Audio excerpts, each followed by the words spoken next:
পঞ্চায়েত সমিতির দখলকে ঘিরে তৃণমূলের দুই গোষ্ঠীর মধ্যেই ধুন্ধুমার খানাকুল এক পঞ্চায়েত সমিতিতে। পঞ্চায়েত সমিতিতে মহিলা সভাপতির মাথা ফাটিয়ে দেওয়া, বেশ কয়েকজন পঞ্চায়েত সমিতির সদস্যদের মারধর, তৃণমূলের ও উভয় পক্ষের জামায়াত পঞ্চায়েত সমিতি অফিসের বাইরে জামায়াত হঠাৎই লাঠি উঁচিয়ে পুলিশের তাড়াসহ কোনো কিছুই বাদ গেল না এদিন। কিন্তু কেনই পরিস্থিতি? এলাকা সূত্রে খবর, খানাকুল এক পঞ্চায়েত সমিতির বোর্ড গঠন তৃণমূল করার পর থেকেই পঞ্চায়েত সমিতির পূর্ত কর্মাধ্যক্ষ নয়মুল হক ওরফে রাঙা গোষ্ঠীর সাথেই খানাকুল এক ব্লক তৃণমূল সভাপতি দীপেন মাইতি গোষ্ঠীর মধ্যেই দ্বন্দ্ব শুরু হয়। এই সময় দীপেন অনুগামী বেশ কয়েকজন কর্মাধ্যক্ষ পঞ্চায়েত সমিতির সদস্য পদত্যাগের ইচ্ছা প্রকাশ করে পঞ্চায়েত সমিতির সভাপতি শম্পা মাইতির কাছেই পদত্যাগপত্র জমা দেন। পরিস্থিতিকে ঘিরেই পঞ্চায়েত সমিতির স্থায়ী কমিটি ভেঙে যাওয়ায় পরিস্থিতির সৃষ্টি হয়। অন্যদিকে পঞ্চায়েত সমিতির স্থায়ী কমিটি টিকিয়ে রেখে পঞ্চায়েত সমিতিতে নিজের একাধিপত্য ধরে রাখতে মরিয়া নয়মুল হক ওরফে রাঙা। এদিন পরিস্থিতি নিয়ন্ত্রণে আনতে বিশাল পুলিশ ও রাফের বাহিনী মোতায়েন করা হয়েছিল পঞ্চায়েত সমিতির অফিস চত্বরে। বারবার উত্তেজনা সামাল দিতে যথেষ্ট বেগ পেতে হয় পুলিশকে। আজ আমার জেনারেল মিটিং ছিল, তো জেনারেল মিটিংয়ে আমরা মিটিংটা শুরু করার আগেই দুটো কথা বলারকে নিয়ে কেন্দ্র করে, এমন কিছু কথা নয়, উনি ঢুকে আমাদের যে পূর্তের কর্মাধ্যক্ষ ছিলেন উনি ঢুকে বললেন যে আমি 10 মিনিট টাইম নেব। আমরা বললাম ঠিক আছে, আমরা 10 মিনিট টাইম দিচ্ছি। তো 10 মিনিট হয়ে যাওয়ার পর আমার এক সদস্য উনি বললেন যে তাহলে ম্যাডাম আপনি তাহলে সবাইকে শুভেচ্ছা জানিয়ে মিটিংটা শুরু করুন। উনি শুধুমাত্র এই কথাটা বলেছেন, বলতেই উনি অন্য দিক থেকে এসে ওনাকে মারতে গেছেন। উনিটাকে রাঙা বাবু, যেটা নয়মুল হক। আপনাকে কি পূর্ত কর্মাধ্যক্ষ মাথা ফাটিয়েছে? হ্যাঁ, আমাকে নয়মুল হক ও চেয়ার নিয়ে মাথা ফাটিয়ে দিয়েছে, মেরেছে, মুখে ঘুষি মেরেছে, এইসব ঘাড়া টাড়া সব ব্যথা, এই দেখুন না কাপড়েতে রক্তে। মূলত ঘটনাটা কি নিয়ে? মূলত ঘটনাটা হচ্ছে যে আমাদের যে স্থায়ী সমিতি থেকে যারা পদত্যাগ করেছিল তাদের আজকে শুনানি ছিল, এই একটাই এজেন্ডা ছিল, আর কিছু থাকেনি। শেষ পর্যন্ত কি হলো? শেষ অবধি আমরা আমাদের সব ট্রিটমেন্ট করার পর আমরা মিটিংটা করেছি, পুলিশ প্রশাসন নিয়ে মিটিংটা করেছি। আমাদের পুলিশ অনেক সহযোগিতা করেছে, ওনাদেরকে ধন্যবাদ আমার তরফ থেকে। আপনাকে যে মেরেছে তার বিরুদ্ধে কি অ্যাকশন নেবেন? হ্যাঁ, আপনাকে যে মেরেছে তার বিরুদ্ধে কি অ্যাকশন নেবেন আপনি? হ্যাঁ, আমরা পুলিশের কাছে এফআইআর করেছি যাতে ওনার শাস্তি হয়। উনি একজন পুরুষ মানুষ হয়ে কখনো মহিলার গায়ে হাত দিতে পারেন না, আর যেহেতু আমি একটা পদে আছি। কোন দলের সদস্য? উনি আমাদের টিএমসিডি, উনি বিজেপির লিডার, সব বিজেপির সদস্যদেরকে নিয়ে ঢুকে এরকম ভাবে মারপিট করেছে। ওনার অভিযোগ ওনার দলের ওনার কর্মীদেরকেও মারধর করা হয়েছে, মহিলাদেরকে মারধর করা হয়েছে। আমার ওনাদেরকে মেরেছে বলে আমি এটা কই দেখিনি, ওনাদের মারিনি। ওনারা বলছেন যে তাদের সদস্যদের মারধর করার জন্য না, ওনাদের গায়ে কেউ হাত তোলেনি।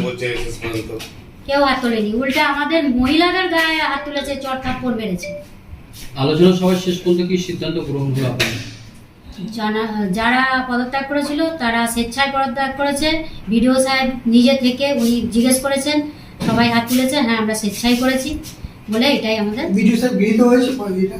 হ্যাঁ, পদত্যাগপত্র কি অ্যাকসেপ্ট হয়েছে? হ্যাঁ হয়েছে। কোন কোন কর্মাধ্যক্ষ স্থায়ী সমিতির মূলত বিদ্যুৎ, স্বাস্থ্য, পূর্ত, নারী শিশু, আর একটা হচ্ছে কি ছিল, মৎস্য। পুনরায় তাহলে সমিতি গঠন হবে? হ্যাঁ, পুনরায় আমরা আবার সমিতি গঠন করব। বিজেপি সদস্যদের অভিযোগ যে এইখানে 144 ধারা জারি আছে এবং প্রশাসনিক ভবনে এই যে তৃণমূলে মারপিট হচ্ছে, এটা খানাকুলের উন্নয়ন থমকে যাচ্ছে। কি বলবেন? খানাকুলের উন্নয়ন বর্ষা তো আসছে, এখানে খানাকুলের উন্নয়ন থমকে আছে সেটা আমরাও জানি, শুধুমাত্র একটা ব্যক্তিকে নিয়ে এটা হচ্ছিল। ঠিক আছে, আমাদের এই যে এটা আজকে আমরা সামলে নিয়েছি, এরপর যখন এগুলো সমস্ত আমরা স্থায়ী সমিতি সাজিয়ে বসবো, তারপর থেকে আমরা ভালোভাবেই কাজ করবো, উন্নয়নও হবে। আজকের যে সিদ্ধান্ত নেওয়া হলো এই মিটিংয়ে শেষ পর্যন্ত যারা দিয়েছিল তারা কি ছিলেন? ওনারা প্রথমে ঢুকলেন, রাঙাবাবু ঢুকলেন, ঢুকে উনি বললেন যে আমাদের একজন এনজিওর হসপিটালে আছেন, তো আপনি অন্যদিন ডেট করুন।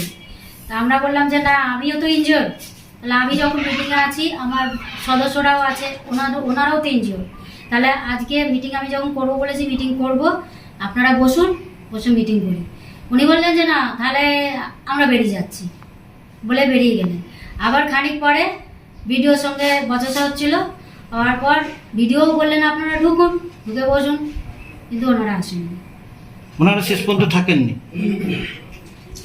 তাহলে কিভাবে গৃহীত হলো সে আজকের ইয়েটা? কোরাম হয়ে গেছে ওটা। সংখ্যাগরিষ্ঠতা আপনাদের সদস্য বেশি ছিল। হুম। মূলত যে অভিযোগ তুলে যেটা পদত্যাগ করেছে, তো দলের বিরুদ্ধেই তো যাওয়া হলো। এই যে তৃণমূলের গোষ্ঠীদ্বন্দ্ব, এখানে আপনারা হেরে আছেন বিধানসভাতে, মনে হচ্ছে যে বিধানসভা রিকভারি করতে পারবেন?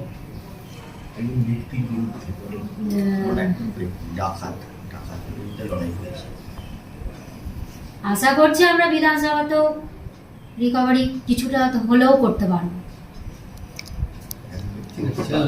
মূলত অভিযোগটা কি ছিল যারা পদত্যাগ করেছে?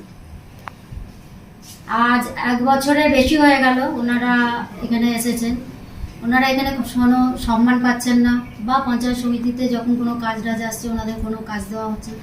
এই নানা রকম বিষয় নিয়ে ওনারা বিরক্ত হয়ে পদত্যাগ করছে। ঠিক আছে। বাধার সম্মুখীন হতে হয়েছে এই কারণে? এখন এই পূর্ত কর্মাধ্যক্ষের বিরুদ্ধে যে অভিযোগ যারা সদস্যরা করছে, তো এই পূর্ত কর্মাধ্যক্ষের কাজের ক্ষেত্রে আপনার কাছেও কোনো বাধার মুখে পড়তে হয়েছে? কথা বলতে দেখুন, এর আগে যখন আমি অর্থের মিটিং ডেকেছিলাম, কিন্তু আমি সেদিনকে হঠাৎ করে অসুস্থ হয়ে পড়ি। অসুস্থ হয়ে পড়ার জন্য আমি বারবার বিডিও স্যারকে মেল করেছি, এমনকি সমস্ত কর্মাধ্যক্ষদের আমি ফোন করে করে বলেছি যে আজকে মিটিংটা ক্যান্সেল হচ্ছে। তো ক্যান্সেল তো উনি করেননি, যেহেতু আমার মিটিং আমি ক্যান্সেল করছি, কেন ক্যান্সেল হবে না?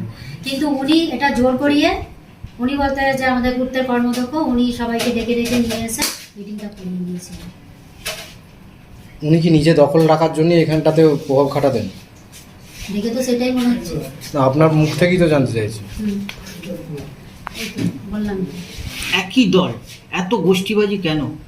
অনুসারে কি আছে ওনারা উত্তর দেবেন। কিন্তু আমি একটা কথা বলতে চাই যে গণতান্ত্রিকভাবে যে নির্বাচিত জনপ্রতিনিধিরা, তাদেরকে এই জেলার সভাপতি রামেন্দু সিংহ রায়কে ধিক্কার জানাই যে রামেন্দু সিংহ রায় খানাকুল অশান্ত করার জন্য যত রকম চক্রান্ত করা যায়, খানাকুলের মহিলাকে মেরে তিনি তার স্বার্থ কায়েম করতে চাইছেন। এটা খানাকুলের মানুষ সহ পশ্চিমবাংলার মানুষের জানা প্রয়োজন যে তৃণমূল কংগ্রেসের ভোটে নির্বাচিত হয়ে যারা মেম্বার হয়েছে, তাদেরকে রামেন্দু সিংহ রায়ের গুন্ডারা জেনারেল বডির মিটিং এর ভেতরে অ্যাসাল্ট করছে, মারছে, গায়ে হাত দিচ্ছে। এবং তারপরেও আমরা করজোড়ে অনুরোধ করেছিলাম যে এই মিটিংটাকে আপাতত পোস্টপোন করা হোক, তারপরে সুস্থ পরিবেশ তৈরি হলে আপনি অবশ্যই মিটিং করবেন, সেই মিটিং আমরা করব। কিন্তু উনি আমাদের কোনো কথা শোনেন না। আমাদের সীতা সাঁতরা আমাদের মেম্বার, আমাদের মামনি দলুই আমাদের কর্মাধ্যক্ষ, আমাদের পঞ্চায়েত সমিতির আরো 2-1 জেলা পরিষদের মেম্বার অর্জুন বরকে মেরেছে। তাকে আমরা তৃণমূল কংগ্রেসের রামেন্দু সিংহ রায়ের গুন্ডারা, রামেন্দু সিংহ রায়ের গুন্ডারা ভেতরে মিটিং চলছে, সেখানে চেয়ার তুলে আমাদের মহিলাদেরকে অ্যাসেল্ট করছে। এর থেকে দুঃখ আর কি হতে পারে? দলের কাছে আমরা আবেদন জানাবো, দল যদি নিরপেক্ষ তদন্ত করে যে শাস্তি দেবে, যে অপরাধী তাকে দল খুঁজে বের করুক এবং দল তার শাস্তি দেবে। কিসের মিটিংটা ছিল আজকে? তো আপনার দলেরই সভাপতি। তার প্রতি ধিক্কার জানায়, উনি অযোগ্য। উনি শুধু শোষণ করার জন্য, খানাকুলে ভাইয়ে ভাইয়ে দ্বন্দ্ব লাগানোর জন্য, খানাকুলে তৃণমূল কংগ্রেসের কর্মীর সঙ্গে তৃণমূল কংগ্রেসের কর্মী লড়াই লাগানোর জন্য উনি জেলার সভাপতি, আর কিছু নয়। মূলত আজকে মিটিংটা কি নিয়ে ছিল? জেনারেল বডির মিটিং ছিল, কোনো এজেন্ডা লেখা নেই। উনি বলছেন ওয়ান শট এজেন্ডা। আমরা জানি যে খানাকুল থেকে 5 কোটি টাকার বেশি ফেরত চলে যাচ্ছে, কোনো কাজ করতে দিচ্ছে না, কোনো টেন্ডার প্রসেস করতে দিচ্ছে না। উনি উনার মতো করে রামেন্দু সিংহ রায় সেখান থেকে তার 2 গুন্ডা, এক মাতাল আর এক সোনাচরকে দিয়ে গোটা খানাকুল পঞ্চায়েত সমিতি সরকারি জায়গা, সেই সরকারি জায়গায় পার্টি অফিস বানিয়ে ফেলা হচ্ছে। এটা লজ্জা, এটা ধিক্কার জানাই। আপনার বিরুদ্ধে অভিযোগ, আপনি প্রথমে সভাপতির মাথা ফাটিয়ে দিয়েছেন। দেখুন, আমি ওখানে সিসিটিভি ক্যামেরা ছিল, পুলিশের কাছে আবেদন জানিয়েছি যে সিসিটিভি ফুটেজ সামনে আনা হোক, তাহলে কে করেছে না করেছে পরিষ্কার হয়ে যাবে। বাইরেতে বোমাবাজি হয়েছে, এটা কারা করেছে? নিশ্চিতভাবে দেখতে পাচ্ছেন কারা করছে। রামেন্দু সিংহ রায়ের গুন্ডারা তারকেশ্বর থেকে এখানে আসছেন, তারা পুরসুরা থেকে এখানে আসছেন গন্ডগোল করার জন্য। তারা ছাড়া আবার কে করবে? জেলার সভাপতি তার তত্ত্বাবধানে এই লড়াই। জেলার সভাপতি চাইছে খানাকুলকে নিঃশেষ করে দিতে। 18,000 ভোটে আমরা হেরেছি, এটা আমাদের লজ্জা যে খানাকুলের মানুষ আমাদের কাছ থেকে মুখ ফিরিয়ে নিচ্ছে। তারপরেও যে জেলা সভাপতি সে এইভাবে গন্ডগোল লাগিয়ে খানাকুলকে শেষ করার চেষ্টা করছে। খানাকুলে কি আজকে বোমাবাজি হয়েছে প্রকৃতই? দেখুন, আমরা ভেতরে ছিলাম, আওয়াজ পেয়েছি, যা শুনেছি সোনাচোর আর ওই মাতাল দুজন তো বোমাবাজি করাই ওদের কাজ। পুলিশ তদন্ত করছে, নিশ্চিতভাবে পুলিশের প্রতি আমাদের আস্থা রয়েছে, সরকারের প্রতি আস্থা রয়েছে, আমাদের নেতা অভিষেক বন্দ্যোপাধ্যায়ের প্রতি আস্থা রয়েছে। আমরা দলকে যেখানে জানানো জানিয়েছি। বোর্ড গঠন হলো না আপনারা বয়কট আমরা বয়কট করলাম, কারণ যেখানে একজন ইনজিওর আরামবাগ রেফার করছে, একজনকে অলরেডি আমরা হসপিটালে ভর্তি করে দিয়েছি, তারপরে একটা বডির মিটিং হয়, একটা সুস্থ পরিবেশ, একই তো দলটা তো আলাদা নয় যে আমাদের দলের একজন হসপিটালে ভর্তি হয়ে যাবে আর আমরা সেখানে জেনারেল বডি মিটিং করব। আমি সভাপতির কাছে অনুরোধ করেছি যে আপনি মিটিংটা আজকে বন্ধ করে নেক্সট যে কোনো ডেট দেন, আপনার ইচ্ছায় ডেট দেন।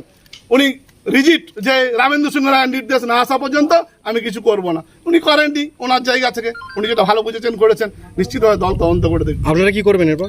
আমরা বয়কট করলাম, আগামী দিনে বৃহত্তর স্বার্থে দলের যা সিদ্ধান্ত নেওয়ার আমরা নেব। রাজনীতিকে খানাকুলের মানুষ বর্জন করেছে, বিধানসভাতেও এই তৃণমূল কংগ্রেসকে ছড়ে ফেলে দিয়েছে। এই লোকসভা নির্বাচনেও খানাকুল থেকে তৃণমূল কংগ্রেস ধুয়ে মুছে গেছে।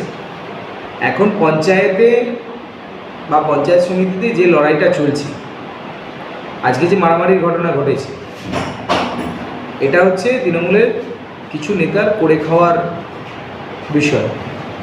কে কতটা ঝাড়তে পারবে, কে কতটা নিজেদের মধ্যে মানে আগাতে পারবে, তার লড়াই, ইগোর লড়াই। এরকম লড়াই আগামী দিনে আরও অনেক দেখতে পাবেন, সবে তো শুরু। আর মানুষ তৃণমূল কংগ্রেসের কাছ থেকে এই লড়াই আশা করে, আমরাও আশা করি। আমরা জানি তৃণমূল কংগ্রেস দলটা কী, আর এরা এই হিংসার বাতাবরণ চারিদিকে ছড়িয়ে দিতে চাইছে। আজকে আমরা দেখছি খানাকুলে হচ্ছে, কিছুদিন আগেও আমরা দেখেছি কিছু কাউন্সিলরকেও নিজেরা খুন করেছে, নিজেদের কাউন্সিলরকে নিজেরা খুন করছে। এটা তৃণমূল কংগ্রেসের মধ্যেই হয়।